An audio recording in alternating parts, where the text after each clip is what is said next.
at this point, our thesis has changed from it's a car company to it's more than a car company.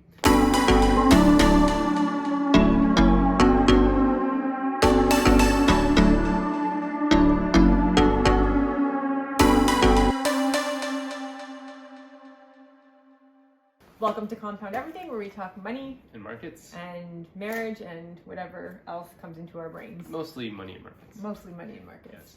Yeah. So we're talking today about Tesla. Mm-hmm. Tesla, why are we talking about Tesla? Well, partly because we've changed our view on it. Yeah, For the so most part.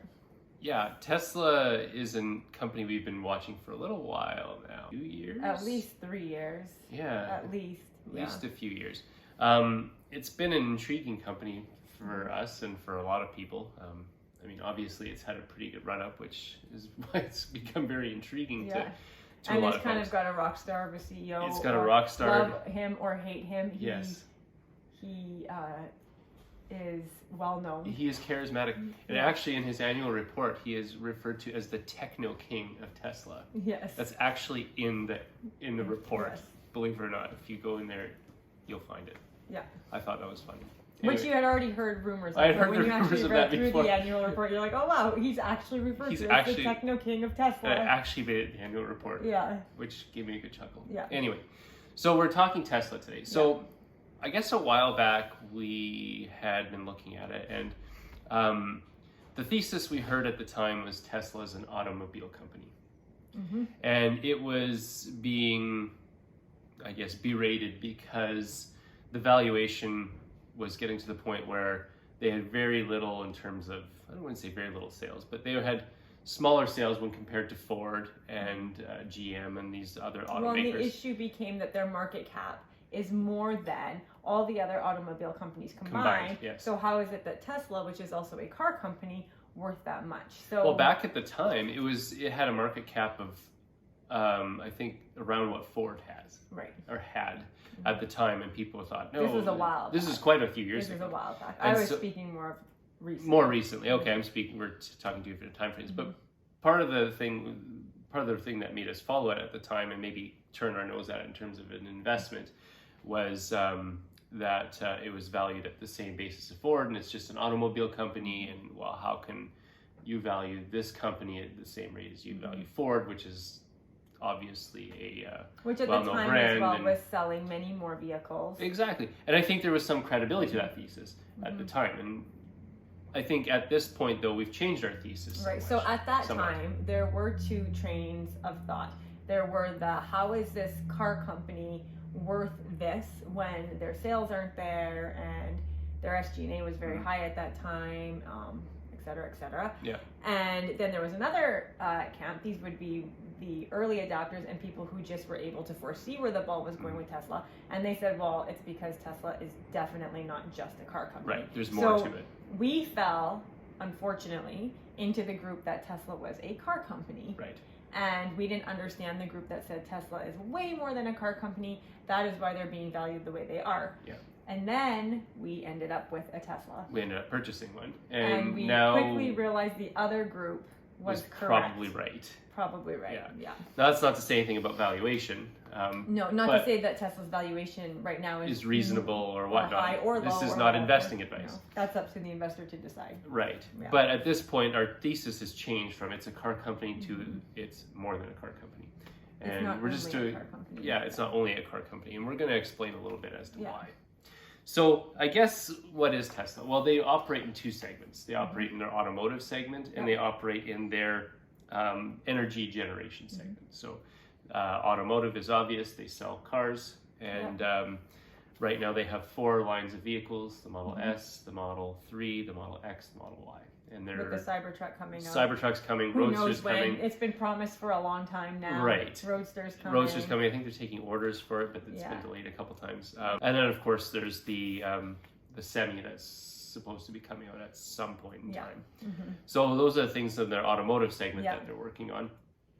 And then, of course, there's their energy and power solutions part of things, and that encompasses their solar panels for roofs, for residential. I think they also have some commercial options as well. And so I know they sell two kind of different power packs. They have something called a mega pack, which is more of a commercial issue, and then they have their home power wall, which is quite sleek. Yes, it does. It does look nice. It looks nice. It's typical Tesla branding on it, and it's something to behold. So those are the two segments. Really, what we want to talk about today, and where we're more familiar, is the automotive segment. Way more familiar. So the automotive segment, I guess, is experiencing significant tailwinds as of recent. With, I guess, initially there was the push towards electric vehicles and whatnot on a governmental basis. There's a heavy push to get away from that, and Tesla's been the pioneer there in America. Pioneer in America, and also the beneficiary of these tailwinds. So they were, I think, given some credits and things like that. You spoke to me the other day about regulatory credits that actually Tesla gets.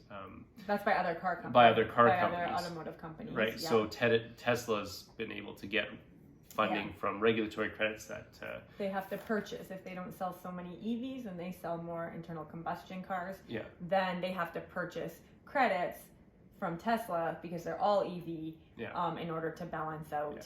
Now, it doesn't have to be just from Tesla. It has to be from another automaker who fulfills the criteria. Has credits. They have leftover credits. Right. Because they don't. Yeah. So Tesla just happens to be one of the ones that often gets it because obviously selling EVs, they have many leftover credits to sell. So that's one of the tailwinds that's happened historically. And either way, these are tailwinds. That's a bit of an aside, but either way, these are tailwinds that Tesla's had. The other tailwind that Tesla's had more recently is the recent surge in gas and fuel prices. Right. Which has kind of pushed the adoption more to EVs as they're much more efficient, and you can really decrease the amount of you're spending on energy if you simply move over to an EV. So for instance, for us, we had a truck, and we were spending probably in the realm of $180 a fill, and now it costs us where we live about $5 to fill our car. To charge our car. And it lasts about the same amount of time. So there's significant cost savings there. Yeah. That being, it's $5 charging from our home. From our home, not at correct. a Tesla supercharger. That's correct. Yes. Yeah. So another tailwind is also the infrastructure is getting better. Still very much lacking, particularly in smaller cities.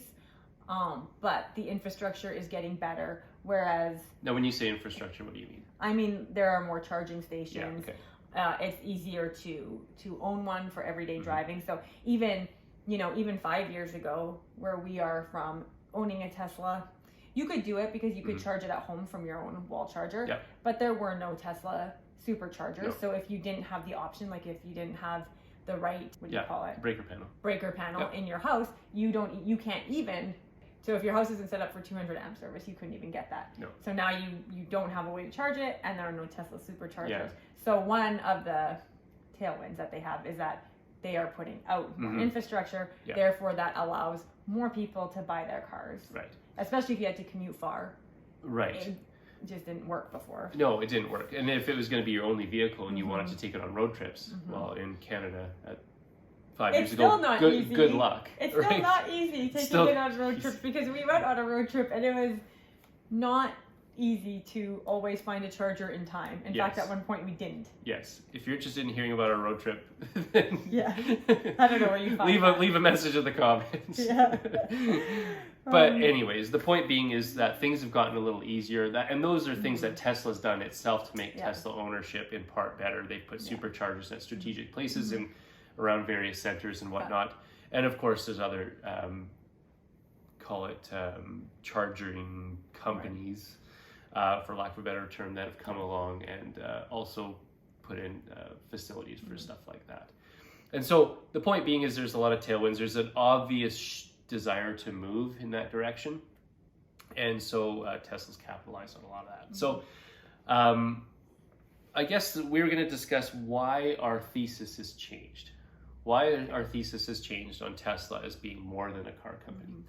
So with that, I mean, let's go back. Why did we buy the car? Well, we bought the car because nice. It's nice looking. It looks nice, right? That's why I got it. Right. And it's fast. And it's fast. It has performance issues. So there's a brand there. So what changed our thesis? Why do we think it's more than a car company now? Well, I guess there's a couple things. One, the fact that we now own one and can see the kind of inner workings of what it takes to own a Tesla vehicle, and the number of ways they can actually continue to make money off of you after that purchase. That was the biggest one. I mean, we already knew about the solar and the energy side, so it obviously is more than a car company because they have that division. Yeah, and they have synergies.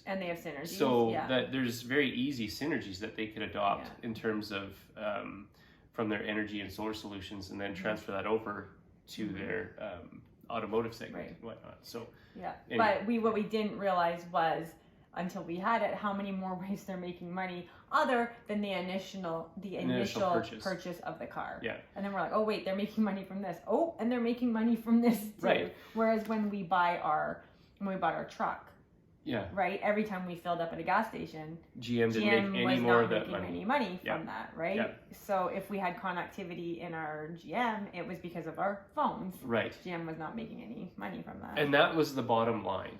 I think for us, that's what made us change our mind from Tesla is more than just an automotive company. And I think that's where the other automotive companies are going to have to play some catch up. Yeah. After the initial sale, there's really not much else they can offer you, or historically have been able to offer you as a purchaser to continue to use their products and or services. And it wasn't even really until we went on, well, it was before the road trip, but the road trip really showed us, because every time we stopped to charge our car, Tesla was getting our money. Right. Again. Yeah. Right? We rebought the connectivity package when we went on our road trip because we wanted the features for it. So they got our money again. Right. So we'll keep using superchargers when we have to, and we'll keep buying connectivity if we need it. Yes. And that money always goes to Tesla. So just for reference sake, what we mean about subscriptions is you can purchase an extra subscription service from Tesla to maintain remote connectivity. I think it was like $14. Yeah, I think it's $10 American, and it's around $14, $13 Canadian. Yeah. And so what that allows is for internet and streaming audio and things like that. The point being is there's extra subscription services that you can pay Tesla in order to maintain. So that's the subscription service. And then speaking a word on the supercharging stations. Well, where we're from, energy costs about it's cheap. 10 cents, 9 to 10 cents a kilowatt hour, which is, from what I understand, incredibly cheap. So for us to fill the car from zero, it's I believe a 52 kilowatt hour battery, It takes about $5.20, call it. So cheap. When we go to the charging station close to our house, and we've done it there, it costs about same city. It's not like we're in a different place here. Same city costs $16 to fill. So it was upcharged about threefold. Yeah. So just to give you a sense of where the margins lie with respect to the energy cost that Tesla's probably paying, and then what they're charging their customers. So it's a pretty good deal. Yeah, and depending on what charging station we were at, there were oftentimes like full. Yes. Yeah. Oftentimes they're full. Yeah. So Tesla's making a profit off of that every time. Right. And so, and at that point, if there's people, constantly moving through that, that's just another income stream for Tesla. Speaking of generating more money, Morgan Stanley, or an analyst in Morgan Stanley, believes that they're eventually, in time, going to make more money off of their subscription base and their software than they are off their hardware. Okay. So that would include connectivity, which is $10 American a month. And then the other subscription is their full self-driving, or as many refer to it as FSD. Right. So that's available for outright purchase or on a monthly subscription service basis. Right. But what we do know right now is you can buy it outright. Yes. For about 10,500 Canadian. Yeah. When we got our Tesla, and then it's $250 Canadian a month or $199. And it looks like there's different tiers, like $99 a month for this and $199 a month for that. Yeah. We didn't have to look into that because we just got it right out, because if you're going to get a Tesla, one of the reasons you do it is so you don't have to drive. Exactly. Yeah. That being said, full self-driving has a long way to come before you can actually call it that. Especially in Canada. Actually, and if there are any Canadian viewers out there, you actually cannot use the navigation tool in Canada. Not to its full extent. So if you pay for it, you actually legally cannot even use it. So buyer beware. It was interesting. Actually, this is a side note. When we crossed the border, the second we crossed the land border, everything changed on the display, and we had all the options. Shouldn't say everything changed, but a lot changed. It was cool. And then the second we came back, it was like, gone. We lost it. Yeah.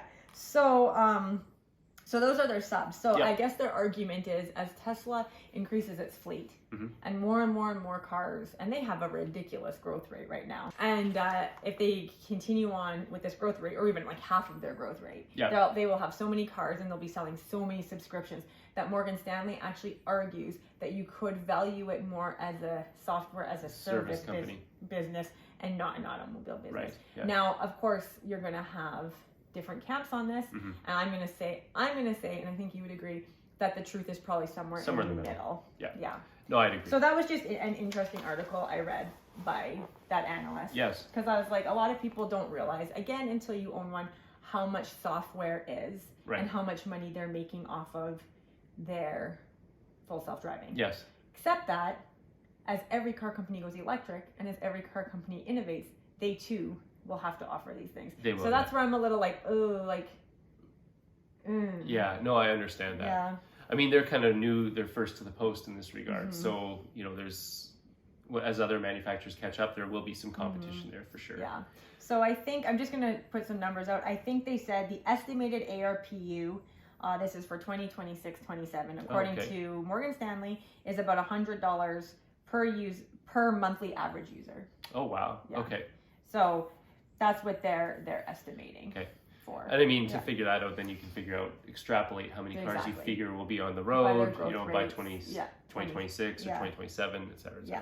Yep. So the other thing to keep in mind as well is with Tesla is they also will generate money through service, meaning that if your car needs service, you're probably going to want to take it to a Tesla dealership or to a Tesla auto service center, rather than taking it to your local mechanic, because they probably won't be able to service it there. Well, even we had run over a nail. Yes. And so we just had to get our tire fixed. So we took it to a tire place. And you can do that. They say that in the manual. You can take it to any tire repair shop. Right. And we don't even really have a Tesla service. It's going to be a real hassle when we need to get a Tesla service. But so we took it into a tire shop, and they asked you, do you have the proper jack tool? There was a little jack pad that goes under the car, and they didn't actually have them in stock at the time, and so they eventually found them, and then they were able to repair my tire. That was just a little repair. Right. It was just a little repair in the tire,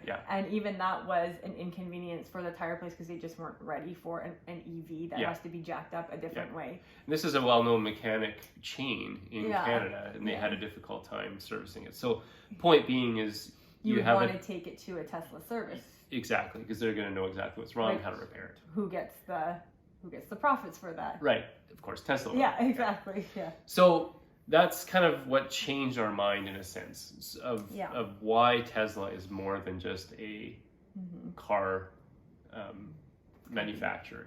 And I mean, of course, GM and Ford will have service stations and things like that as well, but I'm not sure that they have the same revenue generation capability based on the service centers even. Because I think a lot of those are owned and operated by the dealerships. Right. So whereas Tesla skips over that completely. They don't have dealerships necessarily. And that's actually another bullish case. I don't even think we talked about that when we prepared for this, but the purchasing of a vehicle without a dealership was amazing. I would never go back to a dealership. Yeah, no.